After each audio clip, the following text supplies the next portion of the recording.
महाराष्ट्रामध्ये माननीय संचालकांपासून तर सर्व वर्ग 1, वर्ग 2 चे अधिकारी आज या ठिकाणी सामूहिक रजेवर उतरलेले आहेत.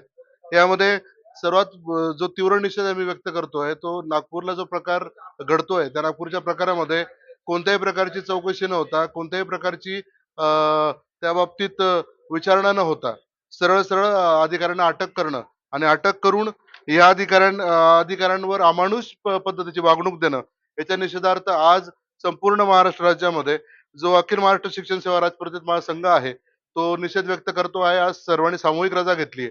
यामध्ये संपूर्ण राजपत्रित महासंघाने सामूहिक रजा तर घेतलीच आहे.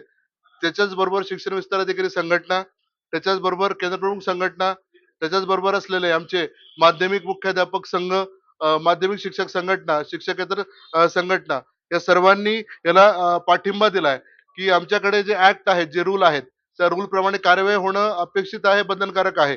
एखादा अधिकारी दोषी असेल, चुकीचं काही त्याच्याकडनं झालं असेल, तर त्याच्यावर ऍक्ट 1977 आणि रूल 1981 नुसार तात्काळ चौकशी करून जर तो दोषी असेल त्याच्यावर निश्चितच कार्यवाही करा. त्याबद्दल कोणाचाही विरोध नाही.